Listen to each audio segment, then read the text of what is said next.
Good evening brothers and sisters. ఈ దినం మనము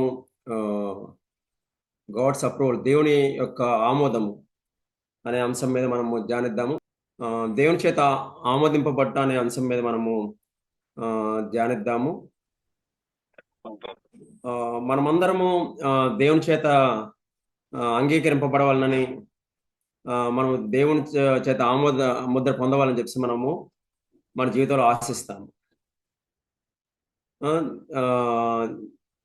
మనము మన ప్రైవేట్ లైఫ్లో దేవుడు మన హృదయం పరిశీలించే దేవుడు కనుక దేవుడి చేత ఆమోదింపడాలని చెప్పి మనం అందరము ఆశిస్తాం. సో దానికి దేవుని ఎదుట మనము ఏ విధంగా ఉన్నట్టయితే దేవుడు మనల్ని అంగీకరిస్తాడు. మన యొక్క హృదయం, దేవుడు మనల్ని చూచే దేవుడు. మనం విగ్రహాలను పూజించట్లేదు కానీ జీవంలో దేవుని పూజిస్తున్నాం కాబట్టి ఆయన మన యొక్క ప్రతి కదలికను ఆయన గమనిస్తున్నాడు. ఆయన మన అడుగుజాడలను కూడా లెక్కపడతారని చెప్పి దేవుని వాక్యంలో మనం చదువుతాం. ఎన్ని అడుగులు వేస్తున్నామో లెక్కపడతారని చెప్పేసి కూడా మనము దేవుని వాక్యంలో చదువుతాము. సో మనం ఏ విధంగా ఉన్నప్పుడు దేవుడు మనల్ని అంగీకరిస్తాడు? మొట్టమొదటగా మనం చూసినట్టయితే మనము ఏ విధంగా ఉన్నామో, ప్రజెంట్ ఏ స్టేట్లో ఉన్నామో ఆ స్టేట్లోనే ప్రభు దగ్గరికి వచ్చినప్పుడు, ప్రభు దగ్గరికి వచ్చి మన స్థితి మనం ఒప్పుకున్నప్పుడు దేవుడు మనల్ని అంగీకరిస్తాడు. మనం దేవుడి యొద్దకు వెళ్తున్నామని చెప్పేసి ఏదో చేంజ్ అయిపోయి ఏదో లేనిపోని అన్ని మనము మీన్స్ వేషం వేసుకుని ఏదో దేవుడికి మంచిగా కనిపించాలని చెప్పేసి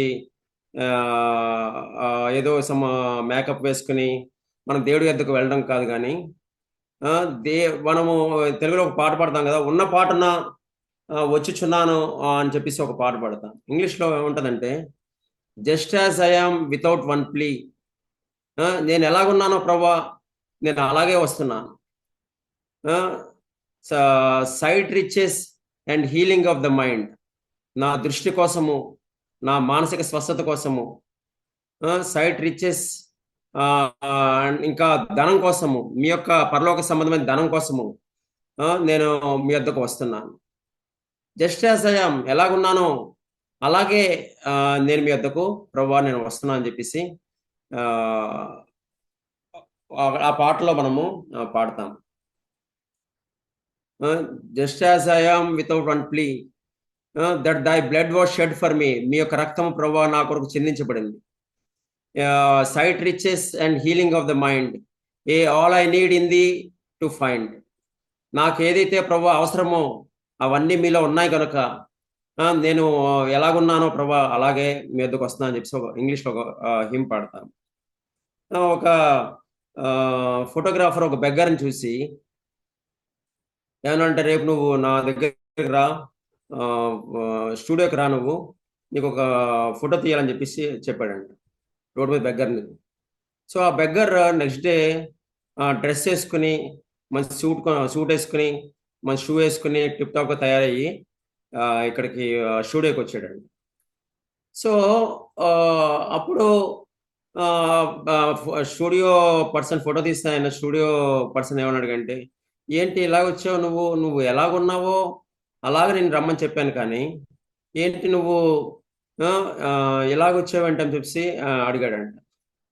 మీరు నాకు ఫోటో తీస్తానని చెప్పేసి చెప్పారు కదా అని చెప్పేసి చెప్పాడంట. ఆ ఫోటో షూట్ తీసి ఆయన ఏం ఎక్స్పెక్ట్ చేశాడంటే, ఆ బెగ్గర్ ఏ స్థితిలో ఉన్నాడో ఆ విధంగానే రావాలని చెప్పేసి అతడు ఆశించాడు. కానీ బెగ్గర్ ఒక మారువేషం వేసుకుని బాగా టిప్ టాప్గా కనిపించాలని చెప్పేసి అతడు ఫోటోగ్రాఫర్ దగ్గరికి వచ్చాడండి. సో అదేవిధంగా మనం కూడా మన యొక్క క్రైస్తవ జీవితంలో యవనస్తులుగా మనం ఏ విధంగా ఉన్నామో అలాగే ప్రభు యొద్దకు రావాలని చెప్పి దేవుడు ఆశిస్తున్నాడు. మనము okay, we are in a fallen స్టేట్లో ఉన్నాము, సరే ఆ విధంగానే రమ్మని చెప్పేసి దేవుడు ఆహ్వానిస్తున్నాడు. ప్రభు నా జీవితంలో నేను ఫెయిల్ అయిపోయాను, నాకు ఇంకా నిరీక్షణ లేని స్థితిలో నేను ఉన్నాను, హోప్లెస్ స్టేట్లో ఉన్నాను, సరే ఆల్సిట్లోనే ఉన్న నా దగ్గర రా అని చెప్పేసి ప్రభు మనల్ని ఆహ్వానిస్తున్నారు. సో అటువంటి వారిని దేవుడు అంగీకరించి దేవుడు వారిని పైకి లేవనెత్తాడు. ఒక విషయం నేను చదివినప్పుడు బైబిల్‌లో ఆశ్చర్యం ఏమొస్తదంటే, ఆహాబు బహు దుష్టుడైన రాజు. కానీ అతడు కూడా పశ్చాత్తాపడినప్పుడు, వినయం కలిగి పశ్చాత్తాపడినప్పుడు, దేవుడు కూడా ఆ జడ్జ్‌మెంట్‌ని వేరే విధముగా పోస్ట్‌పోన్ చేయడం మనము చూస్తాం. సో, దేవుడి యొద్దకు మనం ఎటువంటి స్థితిలో ఉన్నా సరే ప్రభు యొద్దకు మనము వచ్చినట్టయితే ఆయన మనల్ని బలపరుస్తారు. సో, అందుకనే యథార్థంగా దేవా ఇది నా స్థితి. ఈ లోకంలో ఎవరు నన్ను రక్షించలేరు. యవ్వన కాలంలో అనేక శోధనలో నేను పడిపోతున్నాను. కాబట్టి ప్రభువా మీరే నాకు సహాయం చేయగలరని చెప్పేసి అలాగ వచ్చినప్పుడు ప్రభు మనల్ని పైకి లేవనెత్తారు. ఒకసారి సెకండ్ క్రానికల్స్ చూసుకుందాము. 2 దినవృత్తాంతములు 16వ అధ్యాయము.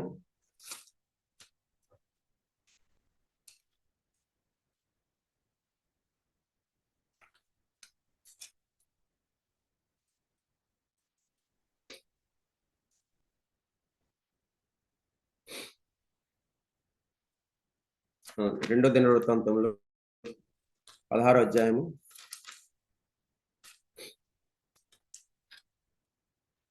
9వ వచనంలో తన ఎళ్ళ యథార్థ హృదయం గలవారిని బలపరచుటకై యెహోవా కణ దృష్టి లోకమంతటా సంచారం చేయుచున్నది.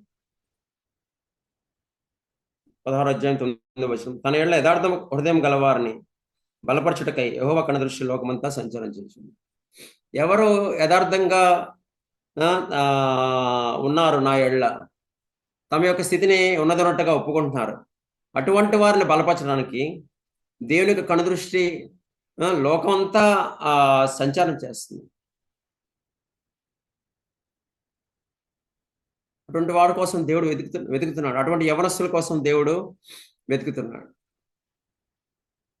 ఎవరైతే నేను ఇంకా ప్రభువులో ఎదగాలి, ప్రభువు గురించి ఇంకా తెలుసుకోవాలి, ఇంకా నేను ఇంకా ఓడిపోయిన స్థితిలో ఉన్నాను, దీని నుంచి విడిపించబడాలని చెప్పి యథార్థంగా ఎవరైతే ఒప్పుకుంటారో అటువంటి వారిని బలపరచడానికి యెహోవా కను దృష్టి లోకం అంతా సంచారం చేస్తుంది. ఒక ఎగ్జాంపుల్ మనం చూసినట్టయితే అపొస్తలుల కార్యం చూసుకుందాము. ఒకసారి 8వ అధ్యాయము.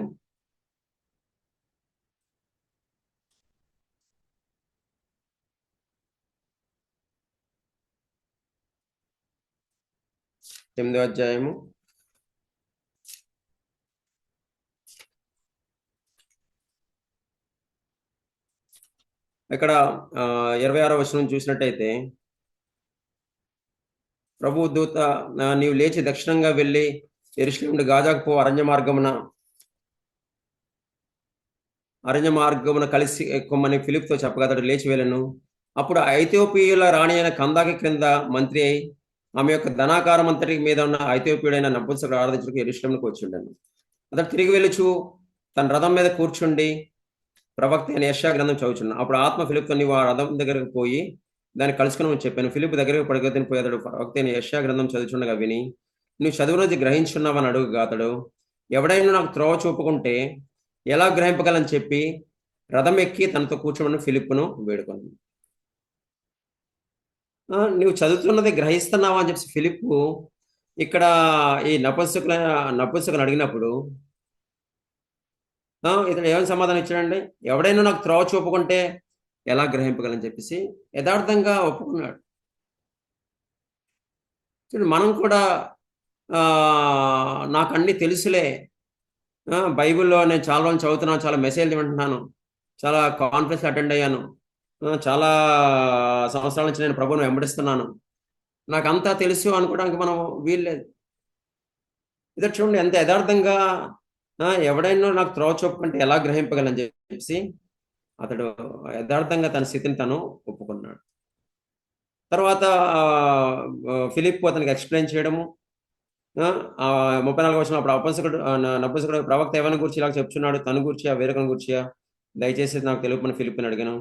అందుకు ఫిలిప్పు నోరు తెరిచి ఆ లేఖనములను అనుసరించి అతనికి యేసు గూర్చిన సువార్తను ప్రకటించారు. తర్వాత అతను నీళ్ళ చేత బ్యాప్తిజం పొందడం మనము చూస్తాం. సో ప్రభు మనము ఆ యొక్క యథార్థమైన స్థితికి రావాలని చెప్పేసి ప్రభు ఆశిస్తున్నారు.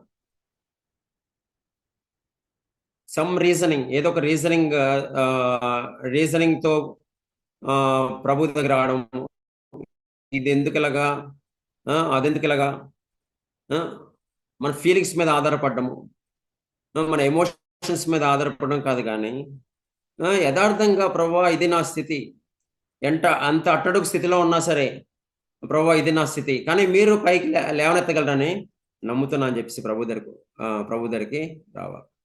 ఆ సురోఫెనకి స్త్రీ గురించి కూడా మనకు తెలుసు. ఆమె తన కుమార్తె దయ్యం పట్టిందని చెప్పేసి ప్రభు దగ్గరికి వచ్చినప్పుడు ప్రభు అక్కడ ఆ యొక్క సురోఫెనకి స్త్రీని కుక్క పిల్లలతో పోల్చుతారు.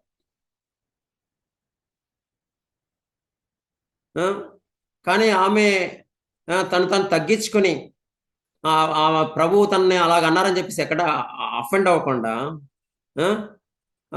కుక్క పిల్లలు కూడా బల్ల మీద పడే రొట్టె ముక్కలు తింటా కదా అని చెప్పేసి చెప్పినప్పుడు ప్రభు ఆమె విశ్వాసం చూసి ఆమె కుమార్తెను స్వస్థపరుస్తారు.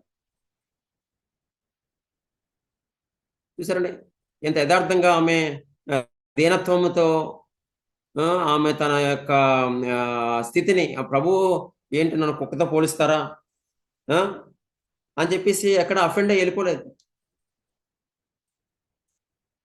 లేదా పేతురుతో యేసు ప్రభు సాతాన, నువ్వు మనుషుల సంబంధమైన సంగతులను మనస్కరించున్నావు కానీ దేవుడి సంబంధమైన సంగతులను మనస్కరించట్లేదని చెప్పేసి పేతురుని గద్దించినప్పుడు పేతురు ఎక్కడే అలా వెనక్కి వెళ్ళిపోలేదు. చూసారండి ఆ స్త్రీ కూడా ప్రభువు దగ్గరికి వచ్చి తన కుమార్తె ఏ విధంగానే సరే రక్షింపబడాలని చెప్పేసి, విడుదల పొందాలని చెప్పేసి ఆమె ఆశించింది. తన యొక్క ప్రభు తన కుక్కతో పోల్చినా సరే, కుక్కపిల్లతో పోల్చినా సరే ఆమె అంగీకరించింది. ఇది యథార్థత, దీనత్వం రెండు కలిసి వెళ్తాయండి. యథార్థత, దీనత్వం ఎప్పుడు రెండు కలిసి వెళ్తాయి. ఎందుకంటే వాళ్ళు ఎక్కడ దేని విషయమే వారు అతిశయించారు. నేను ఇది అని చెప్పేసి వారు ఎక్కడ అతిశయించారు. వాళ్ళు దేవుని ఎదుట తమ యొక్క స్థితిని యథార్థంగా ఉన్నదన్నట్టు ఒప్పుకుంటారు. సో మొట్టమొదట మనము మన జీవితంలో యథార్థంగా దేవుని ఎదుట ఆ ట్రాన్స్పరెంట్ స్టేట్కి రావాలని చెప్పేసి దేవుడు కోరుతున్నాడు. అప్పుడు అటువంటి వారిని దేవుడు తప్పకుండా అంగీకరిస్తాడు. ఇక్కడ నపుంసకుడు కానీ, ఆ సురోఫెనకి స్త్రీ కానీ, వీరందరూ వారి జీవితంలో దేవుడు కార్యం చేశాడంటే వారు తమ జీవితంలో యథార్థంగా తమ స్థితిని దేవుని ఎదుట ఒప్పుకున్నారు. నాకేం తెలియదు ప్రభువా, నాకేం తెలియదు, వేరే వాళ్ళు నాకు చెప్పాలి అని చెప్పేసి ఆ నపుంసకుడు ఒప్పుకున్నాడు. కుక్క పిల్లలు నిజమే, మీరు చెప్పింది కరెక్ట్ అని చెప్పేసి ప్రభు దగ్గర సురోఫెనకి స్త్రీ ఒప్పుకుంది. సో రెండవదిగా ప్రభు మనలో ఆ యొక్క విశ్వాసము ఉందా లేదా అని ప్రభు చూస్తారు. చూడండి, ఎబ్రిల్ రాసిన పత్రిక 11వ అధ్యాయం ఒకసారి చూడండి.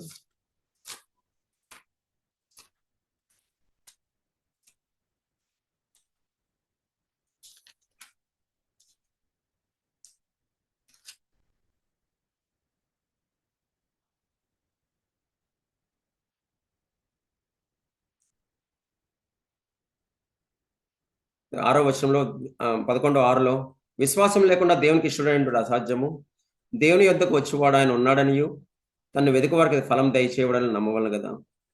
విశ్వాసం లేకుండా దేవుడికి ఇష్టమై ఉండడం, లేకపోతే దేవుడి చేత అంగీకరించబడలేము. దేవుడు తన ఎళ్ళ మన హృదయంలో ఎంత ట్రస్ట్ ఉంది. యవనస్తులుగా మనం దేవుడి యందు విశ్వాసం ఇస్తున్నామా, లేకపోతే మన యందే మనం విశ్వాసం ఇస్తున్నామా, లేకపోతే ఈ లోకంలో మరొక దాని యందు మనుషుల యందు విశ్వాసం ఇస్తున్నామా, లేకపోతే మన యొక్క కేపబిలిటీస్, మన యొక్క నాలెడ్జ్, విజ్డమ్ మన టాలెంట్స్ దీని మీద ట్రస్ట్ చూస్తున్నామా? అదే ప్రభు చూస్తారు. సో మనము దేవుడి యందు విశ్వాసం ఉంచినప్పుడు, విశ్వాసం అంటే ఏదో ఇది చాలా బిగ్ టర్మ్ అండి, ఒక 30-40 ఇయర్స్ ఎక్స్పీరియన్స్ ఉన్న వాళ్ళకి, స్పిరిచువల్ ఎక్స్పీరియన్స్ ఉన్న వాళ్ళకి ఈ టర్మ్ అండి అనుకోవడానికి వీలేదు. యవనస్తులుగా మనం సింపుల్ ట్రస్ట్ దేవుళ్ళలో ఉంచడం మనం నేర్చుకోకపోయినట్టయితే, దేవుని చేతిలో యవ్వన కాలంలో ఒక పాత్రలుగా మనము వాడబడలేము. దేవుడు బేసికల్గా చూసేది, దేవుని చేత మనం అంగీకరించబడడానికి దేవుడు మనలో చూసేది తన ఏళ్ళ ట్రస్ట్ ఉందా లేదా అని చెప్పేసి చూస్తాడు. మీరు విశ్వాసం గలవారై ఉన్నారో లేదో మిమ్మల్ని మీరే పరీక్షించుకోండి అని చెప్పేసి కొరింథీయులకు రాసిన పత్రికలో చూస్తాం. మీరు విశ్వాస భ్రష్టులు కాని యెడల యేసుక్రీస్తు మీలో ఉన్నాడని మీరు ఎరుగురా అని చెప్పేసి ఆ కింద రాయబడి ఉంటుంది. మీరు విశ్వాసం గలవారై ఉన్నారో లేదో మిమ్మల్ని పరీక్షించుకోండి. ఇదేదో పెద్ద 60 ఇయర్స్ 50 ఇయర్స్ 60 ఇయర్స్ కాదు, కానీ 20s 30 ఇయర్స్లో ఉన్న వాళ్ళకి కూడా ఈ వాక్యము మనం అన్వయించుకోవాలి. We have to examine ourselves whether I'm having faith or not. ఎవరిని దేవుడు విశ్వాసం గల వారిని బ్లెస్ చేశాడు, విశ్వాసం లేని వారిని తన యందు అనేక మిరకల్స్ చూసి కూడా తన యందు విశ్వాసం ఉంచిన వారిని దేవుడు కనాడ దేశంలోనికి వారిని తీసుకుని వెళ్ళలేదు. ఒకసారి చూడండి సంఖ్యాకాండం ఒక చూద్దాము. సంఖ్యాకాండం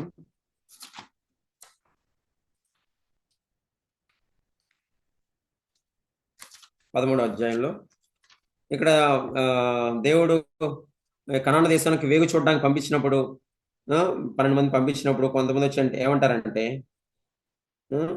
28వ వచనంలో, అయితే ఆ దేశంలో నివసించిన జనులు బలవంతులు, వారి పట్టణములు ప్రాకారం గలవి, అవి మిక్కిలి గొప్పవి, మరియు అక్కడ అనాక్రియలను చూచితం అంటారు మన కొంతమంది వచ్చి. జనులు బలవంతులు, వారి పట్టణములు, వారి కరెక్టే, వారు నిజంగా బలవంతులే, వారి పట్టణాలు ప్రాకారం గలవి, అవి మిక్కిలి గొప్పవి. కానీ 30వ వచనంలో కాలేబు మోషే ఎదుట జనం నిమ్మలపరిచి మనం నిశ్చయముగా వెళుదము, దాన్ని స్వాధీనపరుచుకుందాము అంటాడు. దాన్ని జయించడానికి మన శక్తి చాలు నన్ను. అయితే అతనితో కూడా పోయిన మనుషులు, ఆ జనులు మనకంటే బలవంతులు, మనం వారి మీదకి పోజాలమంటారు. 33వ వచనంలో, మా దృష్టికి మేము మిడతల వలె ఉంటిమి, వాడి దృష్టికి అట్లే ఉంటిమని. ఆ జనులు మనకంటే బలవంతులు, మనం వారి మీదకి పోజాలం. చూడండి, అక్కడ వారి ఫోకస్ అంతా అక్కడ మనుషుల మీద, పరిస్థితుల మీద ఉంది, కానీ దేవుడి మీద దేవుడు వారు చూడట్లేదు. తమ జీవితంలో ఎన్నో మిరకిల్స్ చేసిన, తమ ప్రయాణంలో ఎన్నో మిరకిల్స్ చేసిన వారు దేవుడి వైపు వారు చూడట్లేదు. కానీ కాలేబు యెహోషువలు దేవుడి వైపు చూశారు కాబట్టి వారు కనాన్లోకి వారు ప్రవేశించారు. ఇక్కడ 14వ అధ్యాయంలో 7వ వచనంలో ఏమంటాడండి? 8వ వచనంలో, యెహోవా మన యందు ఆనందించిన ఆ దేశంలో మనల్ని చేర్చి దాన్ని మనకి ఇచ్చును, అది పాలు తేనెలు ప్రవహించే దేశం. దేవుడు మన యందు ఆనందిస్తే తప్పకుండా దాన్ని మనం స్వతంత్రించుకుంటాం. That is the positive. దేవుడి ద్వారా నేను చేయగలను. యవ్వన కాలంలో దేవుని ద్వారా నేను ఈ శోధన జయించగలను. నా యొక్క శక్తి మీద ఆధారపడి, నా యొక్క బలం మీద నేను బెగబట్టుకుని ఏదో డిటర్మినేషన్ ఉంచుకుని అయితే నేను పాపం జయించలేను. కానీ దేవుడు నాకు జయమిస్తాడు. దేవుడి సహాయంతో నేను దీన్ని జయించగలను. అలాంటి పాజిటివ్ ఫెయిత్ మనలో ఉన్నట్టయితే మనము దేవుడు ఆశించే ఆ కానాను దేశంలో, మన ఆత్మీయ కానాన్లోనికి మనము ప్రవేశించే వారిలాగా ఉంటాం.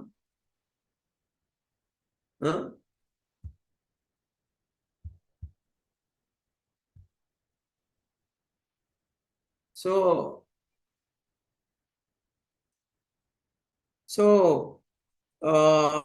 అటువంటి విశ్వాసంలో మనం డెవలప్ చేసుకుంటున్నాం. ఇక తర్వాత చూడండి 11వ వచనంలో 11వ వచనం, దేవుడు చాలా డిసప్పాయింట్ అవుతాడు.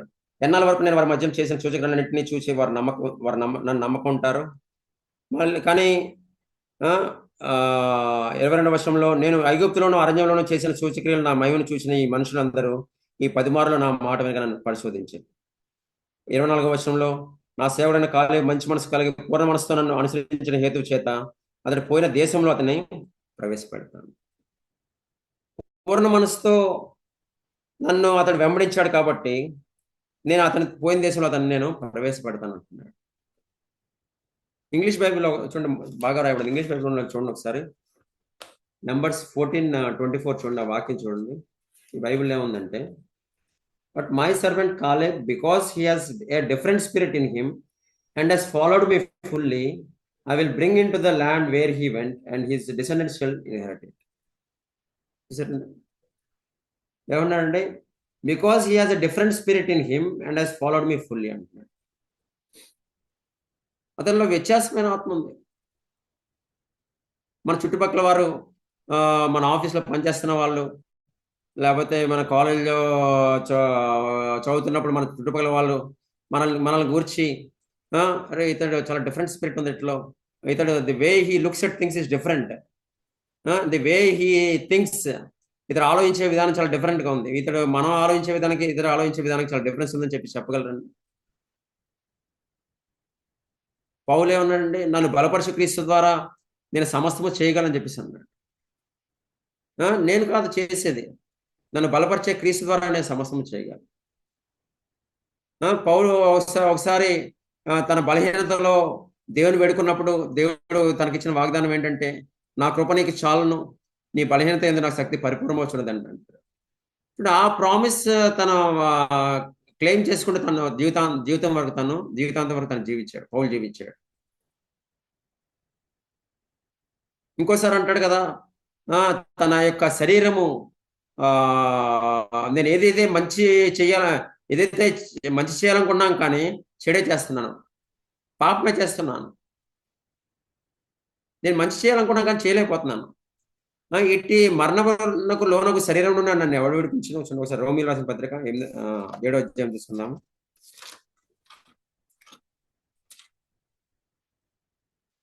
రోమీయులకు రాసిన పత్రిక 7వ అధ్యాయం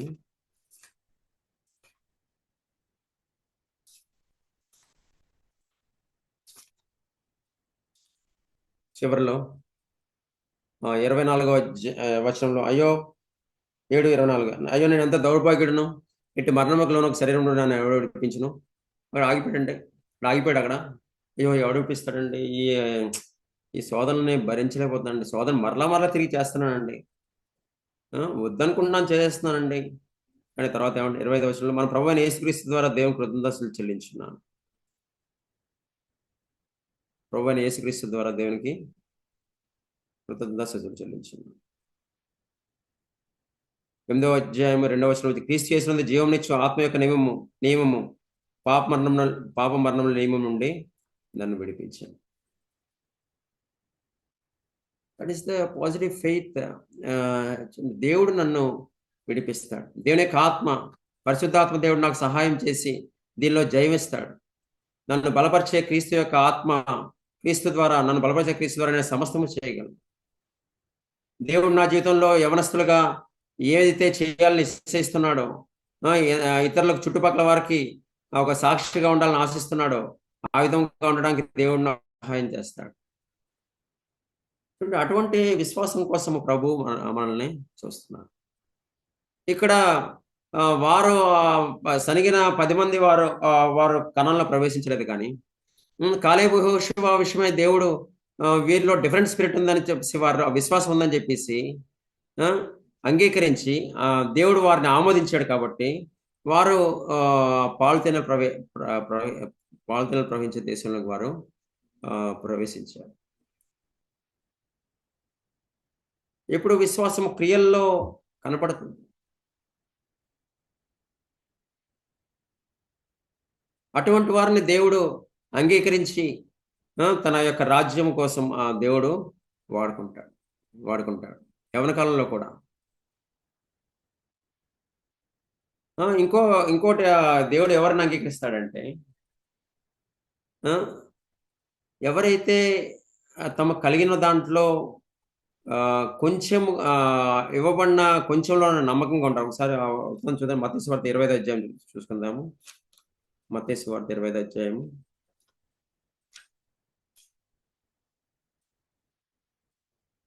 ఇక్కడ 25వ అధ్యాయం 14వ వచనం నుండి మనం చూసినట్టయితే, 25వ అధ్యాయము 14, ఒక మనుషుడు దేశాంతరమునకు ప్రయాణమై తన దాసులను పిలిచి తన ఆస్తిని వారికి అప్పగించినట్లుండును.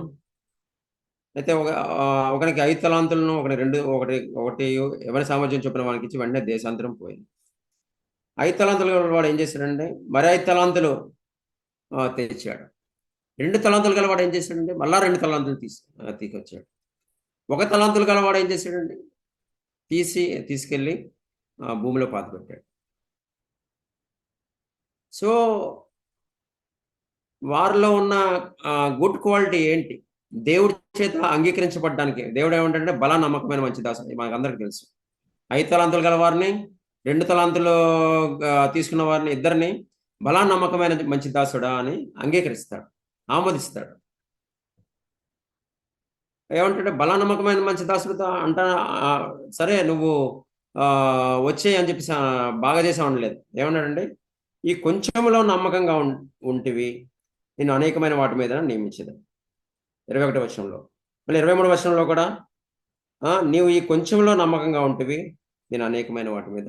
సర్టిఫికేట్ ఏమిచ్చండి ఇద్దరికి, 5 తలాంతులు గల వాళ్ళకి, 2 తలాంతులు గల వాళ్ళకి. ఈ కొంచెంలో నమ్మకంగా ఉన్నావు. నీకు తెలిసింది కొంచెమే.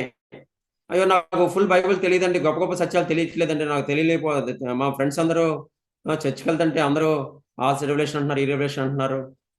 నాకు ఈ సత్యము నేను తెలుసుకున్నాను, ఆ సత్యం తెలుసుకున్నాను, ఎవరి దగ్గర కలుస్తుంటే దేవుడు నాతో ఇలా మాట్లాడే అంటున్నారు అని చెప్పేసి చుట్టుపక్కల వారికి మనతో చెప్పవచ్చు. కానీ నీకు తెలిసింది కొంచెమే అవ్వచ్చు. వాళ్ళకి ఒక 10 సత్యాలు తెలిస్తే నీకు ఒక 1 or 2 ట్రూత్సే తెలిసి ఉండొచ్చు. కానీ తెలిసిన దానికి నువ్వు ఎంతవరకు నమ్మకంగా ఉన్నావో అది ప్రభువు చూస్తా. ఈ కొంచెంలో నమ్మకంగా ఉంటివి నేను అనేకమైన వాటి మీద నియమించదు.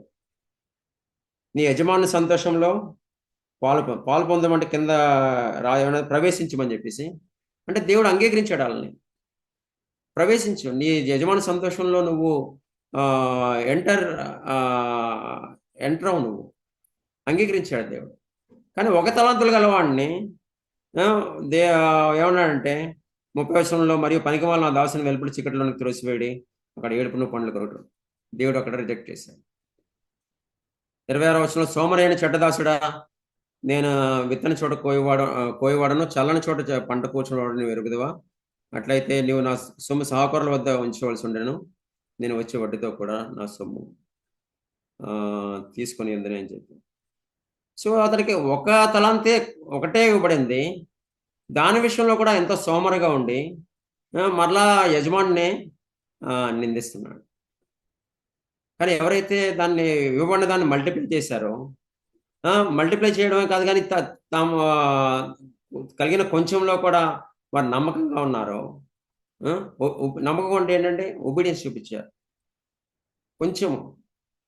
కొంచెం తెలిసింది దానికి కొంచెం బైబిల్ నాలెడ్జ్ ఉన్నా సరే దానికి విధేయత చూపించారు. వాళ్ళు నమ్మకంగా ఉన్నారు, కలిగిన దాన్ని ఇంకా మల్టిప్లై చేశారు. అందుకనే అంట కదా, దానిలో ఏముంటుందండి, యేసుప్రభువు మాట చెప్తారండి, ఆయన మకమకలాడుచున్న జనపనారవతిని ఆర్పడు, నలిగిన రెల్లును విరువడు, మకమకలాడుచున్న జనపనారవతిని ఆర్పడు. మనలో దీపము మినుకు అంటున్నా సరే దేవుడు దాన్ని ఆర్పడు. ఆయన నలిగిన రెల్లు విరవడు. నేను నలిగిపోయానండి, యవనకాలంలో చాలా నలిగిపోతున్నాను, కష్టాలు నష్టాలు ఎటువ చూసిన శోధనలే, దాన్ని ఆయన విరవని అంటున్నాడు. నలిగిన రెల్లును ఆయన విరవడు, మకమకలాడుచున్న జనపనారవతిని ఆర్పడు. సో దేవుడు ఇప్పుడు మనం ఏం చేస్తామండి, దేవుడు ఎవరిని అంగీకరిస్తాడో ఫస్ట్ మొట్టమొదట యథార్థముగా మనం ప్రభు యొద్దకు వచ్చి మన స్థితిని ఒప్పుకున్నప్పుడు, ఎలాంటి వేషం లేకుండా ఎడిషన్స్ సబ్ట్రాక్షన్, మనం ఉన్న స్థితికి ఎడిషన్ సబ్ట్రాక్షన్ ఏం చేయకుండా ఉన్న స్థితి ఉన్న పాటున వచ్చిన, just as I am without one plea, that thy blood was shed for me, sight riches and healing of the mind, all I need in thee to find. నాకు కావాల్సిన సమస్తము మీరు దొరుకుతాయని చెప్పి వస్తాను. అటువంటి వారిని దేవుడు అంగీకరిస్తాడు. రెండవదిగా ఎవరైతే విశ్వాసం ఉంటుందో, గద్దెనములో దేవుడు నాకు సహాయం చేశాడు కాబట్టి ఇప్పుడు కూడా దేవుడు నాకు ఈ పరిస్థితిలో కూడా సహాయం చేస్తాడు. దావీదు ఏం చేశాడండి, ఆ ఎలుగుబంటిని చంపడానికి దేవుడు నాకు సహాయం చేశాడు, గద్దెనములో ఆ క్రూరమైన జంతువులను చంపడానికి సహాయం చేశాడు. కాబట్టి గొలియాతును కూడా జయించడానికి సహాయం చేస్తాడని తన విశ్వాసాన్ని రెన్యూ చేసుకున్నాడు. తన విశ్వాసాన్ని రెన్యూ చేసుకున్నాడు. అటువంటి వారిని దేవుడు అంగీకరిస్తాడు. మూడవదిగా ఎవరైతే తమ కలిగిన దాంట్లో కొంచెంలో నమ్మకంగా ఉంటారో అటువంటి వారిని దేవుడు అంగీకరిస్తాడు. ఒక సంఘంతో ప్రభువు చెప్తారు కదా, నీ శక్తి కొంచెమైనను నన్ను నీవు ఎరుగననలేదంటాడు దేవుడు ఒక సంఘముతో రెవల్యూషన్లో. కొంచెమే శక్తి కొంచెమే, బలహీనం ప్రభా నేను బలహీనుడను, నేను బలహీనరాలని, అయినా అటువంటి స్థితిలో కూడా నువ్వు నన్ను ఎరగననలేదు అని చెప్పి ప్రభు ఆ సంఘం విషయమై కొనియాడతారు. కాబట్టి ఈ యొక్క వాక్య వెలుగులో మనము దేవునికి అంగీకారమైన జీవితం జీవించినట్లుగా ప్రభు మనకు సహాయం చేయనట్లుగా ప్రభువుని వేడుకుందాం.